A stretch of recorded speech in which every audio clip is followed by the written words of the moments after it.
Hello, everybody, and welcome back to Paul Mash TV. I'm Paul Mash, of course, and we thank you for joining us for another episode. You probably have noticed that recently we've been getting a lot more, interviews than usual, and we want to thank all of our promoters and friends who have recommended bands to me. And we couldn't be here without them, and we're getting feedback all the time. So if you'd like to email us or talk to us on Facebook, like our page, check out the official website, so on. All that information will be available to you at the closing credits. On this episode, we have a man by the name of Daniel Turner. He's an indie artist from New South Wales, Australia, and he's even got a music video that he's going to promote for us. So I hope you enjoy the interview. And without further ado, here's Daniel Turner on Paul Mash TV. Everybody, and welcome to another interview. And with us this week from New South Wales, we have Daniel Turner. Thanks for stopping by, Daniel. Thank you for having me. Well, we're glad to have you on the show. Um, this is the usual question I start off with. Why don't you explain a little bit about how you got started in the music business? Did you just kind of fall into it? Have you always wanted to be a musician when you were little? Maybe, but everyone has their own story, so maybe you could start with that. Well, my family would probably say, like my nan would say, if she was here right now, because she raised me, she would say that I was actually born singing. So I don't know, like it's always been something that I've done like throughout my whole life. So I don't know. I think that it's always been the one thing that's kept me afloat in life and kept me on the straight and narrow. So I'm very thankful for that. Oh, okay. Well, that's good. Let me see now. What are your influences as far as music goes? I mean, there are any bands that stand out in your mind that really wanted you to be a musician? Um, well, first off, it was like originally I grew up listening to Frank Sinatra and Judy Garland and things like that, and then it went into the Beatles and oh, the Spice Girls. Like the Spice Girls were probably my Uh-huh. 90s for the Spice Girls. I loved the Spice Girls. But then, like in my adult life, I'd say like my biggest influence in life these days would be as my tattoo would represent right there. Amy Winehouse is Mm-hmm. she's played a huge part in a lot of why I've stuck to more so the writing side of things. I love the fact that she was such a storyteller, and that's exactly what I want to be with what I'm doing. So yeah, there's been a lot. Also, like I love Gaga and Adam Lambert, and there's a lot of indie stuff as well that I listen to that I love, and like Miss Michaela and Tiffany Gow. There's Mm-hmm. Luke O'Dell, like they're all indie friends and that of mine. Casey Donovan. I love all those like voices as well. So there's a lot, a lot.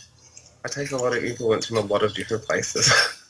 Right. Yeah, and it sounds like you have a lot of influences on a lot of different genres. Because, like you mentioned, Frank Sinatra, that was the, I guess you could call that the oldies, and then you had the alternative and just the rock music, and everything. So you have a little bit of everything. It sounds like.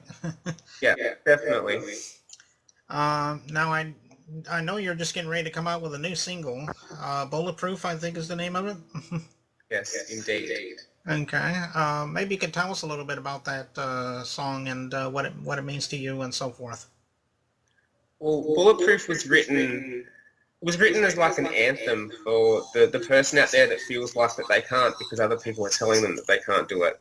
And it was just written in a time where I was going through a downward spiral and I was diagnosed with depression, and Hmm. it was one of those songs that I felt like when I'd written it, lyrically written it first off, it was just something that I felt was really a message for people out there that, like you can't give in to other people's negativity. Other people's opinion of you is none of your business at the end of the day. That's the way that I look at life. Going into it now, I wish I had more of that mantra at the end of last year, but I've definitely noticed that you've got to believe in yourself. Because at the end of the day, if nobody else is going to, as long as you do, that's all that matters. Hmm. Yeah, and you did raise a good point there. If you can't believe in yourself, I mean, who can you believe in? I guess is what you're basically saying, and that's a good point. And Exactly. and And especially nowadays, I mean, you're hearing about all these rock singers that just made popularity go to their head, and then they end up offing themselves. Like there's been a couple of them in the last couple of months. I mean, it's just like, it's been really sad to hear that, and everything, because they made a lot of people happy. They, so forth, and now they're gone. And all we have left is their memories now. So Yeah.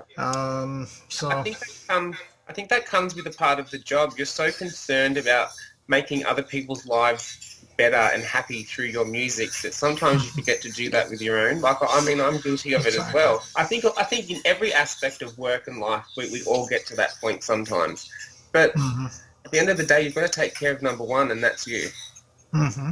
Yeah, exactly. And I guess that was kind of my point. So I guess we're on the same, level there. Definitely. And we hope that more musicians will, if they see this, they'll be able to think about it, and maybe they can find a way to get past that. Because I mean, everyone has the right to get upset, and everything. But Exactly. there's always a way out of it, So that's what we need to remind ourselves. Because I think as well, I think people forget at the end of the day, like, we are a musician. At the end of the day, we are a human as well. So. Right, and we all make mistakes, so we have to take that into account. Um, well, I tell you what, man, that's about all I can think of right now, Daniel. But we do appreciate you coming out Thank you. and being on the show, and we'd love to have you back sometime if you got something new to plug, Definitely. and we'd love to have you. So speaking of Bulletproof, you actually have a music video for it, which is a pretty good video, mind you, and we're going to go ahead and show that right now. So here's Bulletproof from Daniel Turner, right here on Paul Mash TV.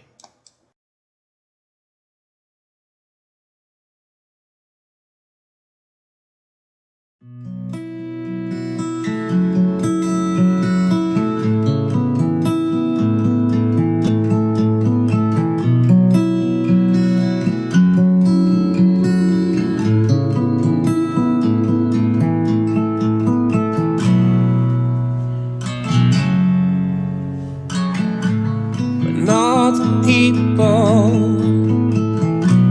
expect you to run, using their mouths like a loaded gun. It made the war so much stronger. It made the desire ignite. Flames, I'm bulletproof now. I'm bulletproof because of you. I'm bulletproof, bulletproof now. When all they know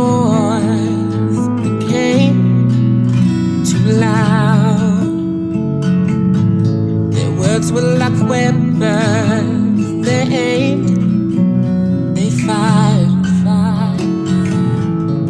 So many problems inside my head. Just followed my heart and left them there. I'm bulletproof now. Bulletproof because of you.